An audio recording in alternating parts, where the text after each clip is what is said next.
7-8 years. And I'm planning to do a methodological paper for quite a long time, and I saw this abstract from RGU and I suddenly think I should come here. So finally that's how I end up here, and I'm very happy to be here. I've visited Arunachal quite a couple of times, but this is the first time coming to RGU, and I make a lot of friends. And I'm really looking forward to more meetings like this. So I titled my paper as Listening from Within, Orality and Structure in Tribal Ethnography. And so here the photo that I have in my screen, in 2016 I started my field work for MPhil. And as like any scholars, when you're new to research in your village, you feel very important. People are praising you, oh, you're going to do MPhil, PhD, and so on. So I gathered I saved some of my scholarship money, and I bought a lot of gadgets, laptop, camera, thinking I'll do great work, I'll be able to do a lot of documentation. And my plan was to travel entire Manipur, but suddenly after 21 days, the COVID lockdown started. This was a PhD. So what this paper is about, I started doing my ethnographic field work in 2016 as part of my MPhil. And again in 2020 and 21, I continued to do my ethnographic field work in the place where I belong to, my own community. So for the last 7-8 years, I've been trying to defend myself, why I'm an insider, and why me studying my own community makes sense to me, and why methodological questions are significant in my case, and why I have to defend myself. So this paper is the inceptions of me conducting a lot of ethnographic field work in my area, talking to a lot of peoples, and trying to make sense of the words they use. So orality, I did not realize this content part of my paper earlier. And when I go back and started writing my MPhil dissertation on clanship and electoral politics, and again for PhD on livelihood diversification, how society is changing in the forms of alternative livelihood practices. And so orality, somewhere it began to question my own understanding of my society, why certain words are used in certain occasions, and why certain interpretations changes in certain moments and time and space. So with these questions, I begin to think there must be something. The orality is not just there as a form of language. Otherwise, even from yesterday, we have been trying to argue that orality, memory is performative. It is not something to be studied, or it is not something to be, even audit. But somewhere, begin to question orality must have some structure. Otherwise, why would tribal leaders use certain words, certain quotes, certain moments to benefit or to argue or to divert certain political or economic decisions at certain times? So this paper, what I'm asking is, what I'm trying to understand is, if orality has a structure, and how is it structured? That's my research question. What I'm going to do in this paper is I'm just going to lay out few evidences from my field and how I make use of this field data to argue what I'm claiming. And so the first one here, in 2015, when I come back to my village, my first encounter in the field is Manipur district elections, the local level election that is happening.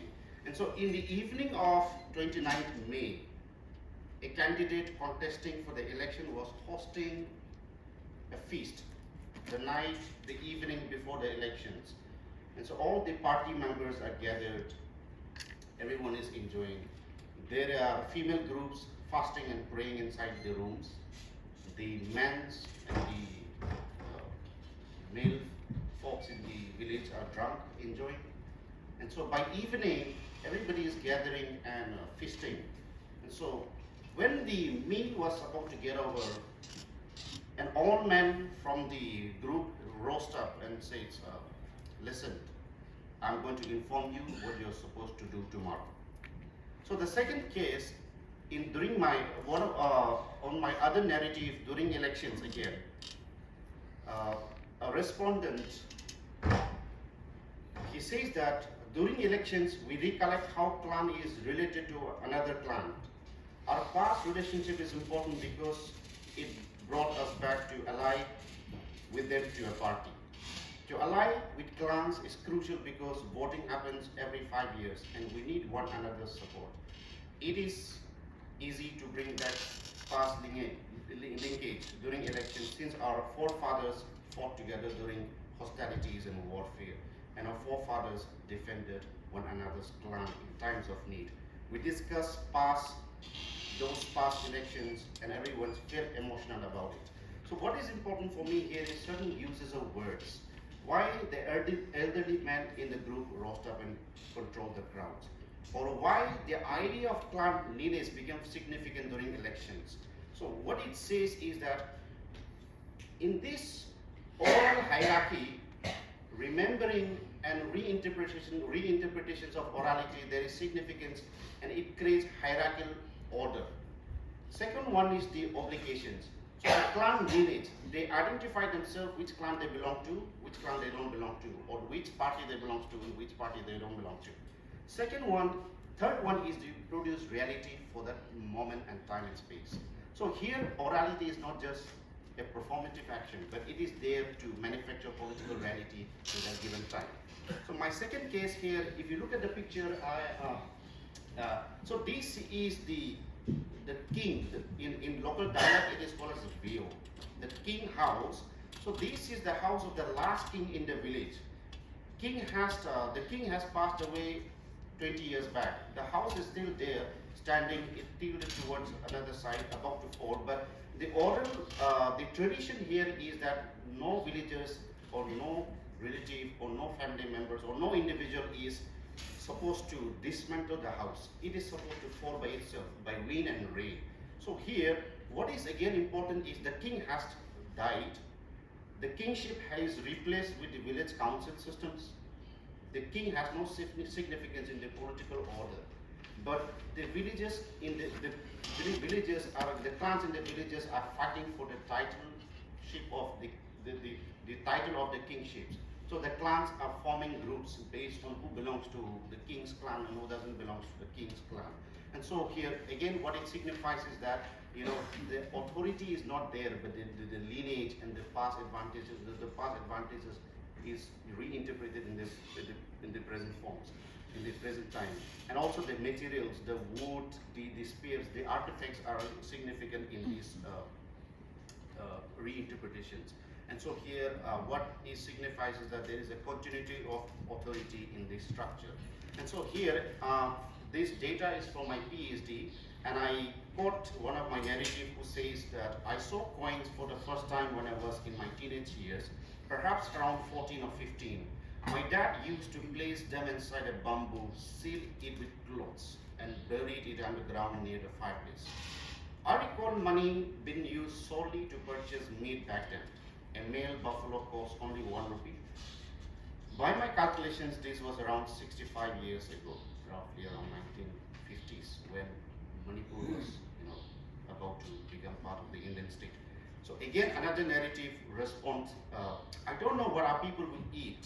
Everybody is so lazy in giving up agriculture. In the past, agriculture lands very valuable and expensive. We could not even access good fields for cultivation because they were too precious. But now people will not cultivate even if we offer them money. So again, trying to make sense of why these narratives are emerging from the field, and what it means to me is that in orality structure there is certain representations of morality that the people wants to continue their traditions. And so in the forms of morality, there is also control of how orality shapes the society today. And in the economic decisions, there are embedded decisions based on orality and how it influences the people. There is structure that allows orality as a forms of embedding in the decision-making process. And the last one, kindly remind me if I'm taking too much. So in 2020, I returned back for my PhD fieldwork, and two villages, they were feasting each other in a forms of peace treaty where they are recognizing their past. So they were recognizing each other for the past linkage. They were feasting, celebrating their past linkage. The peace treaty in the Naga community is, it's a kind of festivals where they sign an agreement like the memorandum or the idea is to defend each other from enemies when people attack or the other village attack. So there were feastings and the villagers are finding shortage of money. So they were discussing where do we get these 5 lakh rupees to buy 10 buffaloes, 10 pigs and to import all the whiskey and rum from the towns so that when they come for feasting, how will they be able to take care of them. And so what it signifies here is that orality in a form is flexible. And I go with the idea of how parents and rangers argue that traditionality has nothing to do with the old has gone and present has replaced. The old is replaced. But orality, the tradition in a form is reinterpreted in a different forms. The orality, the structure is there, people are practicing, but it has different significance in different times and space. So, as in this case, you can see how alcohol was integrated, how NRNG's money was integrated. These are how the time is allows to orality and how the cultural traditions to be more flexible. And so my take on this, back to the questions, what is the structure and orality? My understanding, what my data shows is that if we want to look at orality, and we have to see how it creates hierarchy in the forms of hierarchy, how it also creates obligations. There is classifications and there is identity formations in it, and how it is also used as a form of knowledge in the continuity and preservation debate. And there are particular moments, space and time that these oralities make use of. And key arguments here. So orality is a social infrastructure, not just there as a form of language. It is not just there with the community, but it is there. It shapes how society functions, how society operates, and how society takes decisions. And in a way, it is epistemological because it also gets really interpreted, and it has meanings and connotations on how people take decisions based on these oral interpretations.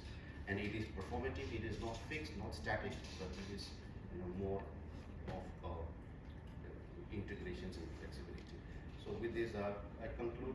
Yeah. This is my first draft. So any comments, any feedbacks, any additions? Would love to listen.